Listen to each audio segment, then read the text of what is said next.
Hai teman-teman, perkenalkan namaku Meli, kodeku Eli. Di sini aku akan membahas sedikit materi pengantar statistika, yaitu peluang dan nilai harapan.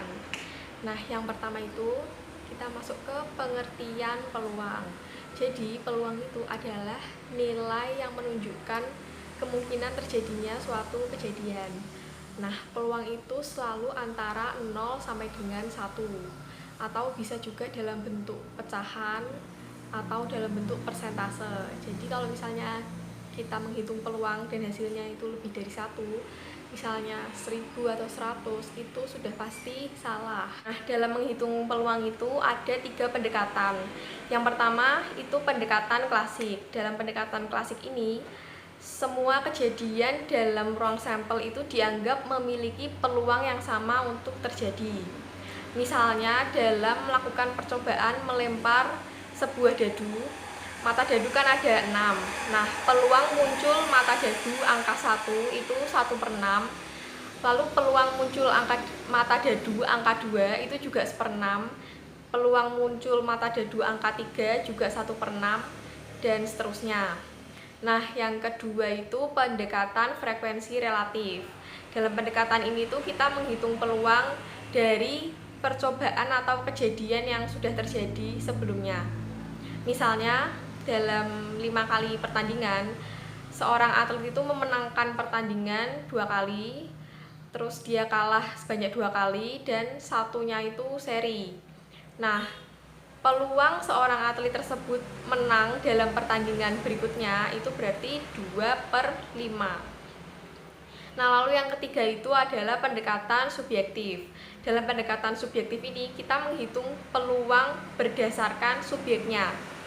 Misalnya, menurut saya, peluang saya lulus mata kuliah pengantar statistika 0,9 atau 90%. Tapi menurut teman saya, peluang saya lulus mata kuliah pengantar statistika hanya 0,3 atau 30%. Nah, selanjutnya kita masuk ke rumus-rumus peluang. Yang pertama itu ada peluang kejadian gabungan. Nah, peluang kejadian gabungan itu cara menulisnya seperti ini. Jadi peluang A dan B.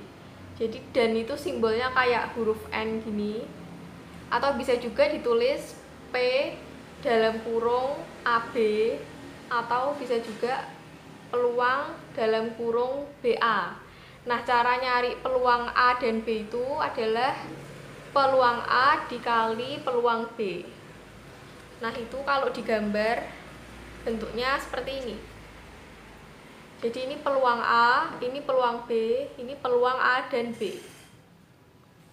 Lalu yang kedua itu ada peluang kejadian tidak saling asing. Peluang kejadian tidak saling asing itu cara menulisnya gini. Jadi peluang A atau B. Jadi kalau tadi dan itu bentuknya kayak huruf N, kalau atau itu bentuknya kayak huruf U.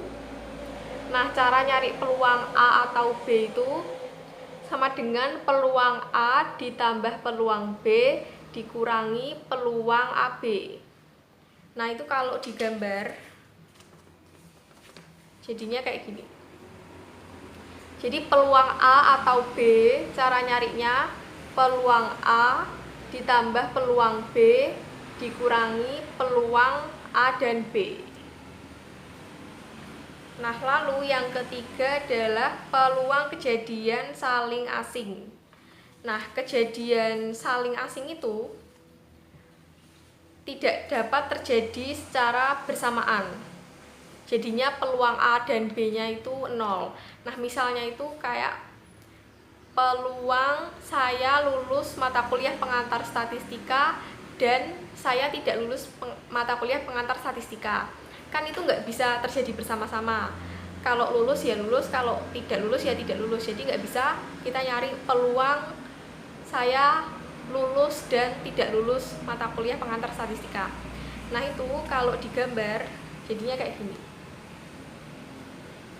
Jadi peluang A dan B nya itu 0 ya, jadi nggak bisa digabung seperti itu. Nah, cara nyarinya untuk peluang yang kejadian saling asing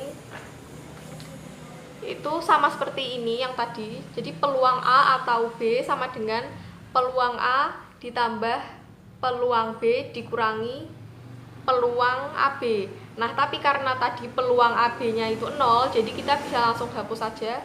Tulisnya langsung peluang A ditambah peluang B. Seperti itu. Lalu yang keempat itu adalah peluang kejadian saling bebas.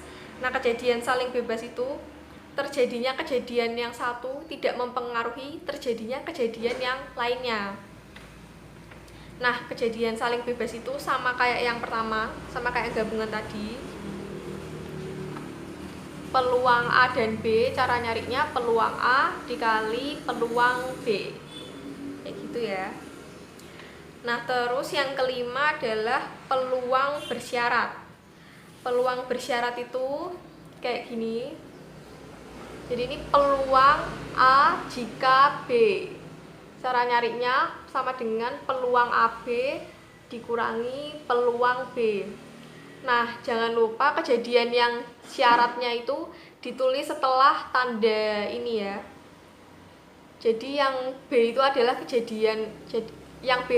kejadian syaratnya. Misalnya kita mau menghitung peluang akan turun hujan jika cuaca sedang berawan. Jadinya peluang akan turun hujan jika cuaca berawan sama dengan peluang turun hujan dan berawan dibagi peluang berawan, kayak gitu. Nah, rumus ini tuh juga bisa dibolak-balik. Misalnya kalau kita mau nyari peluang AB itu sama dengan peluang A jika B dikali peluang B.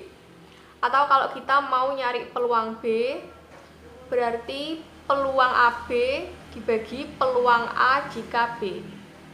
Nah, itu tadi sedikit yang dapat saya sampaikan untuk membantu teman-teman dalam memahami materi peluang dan nilai harapan. Semoga dapat membantu. Terima kasih.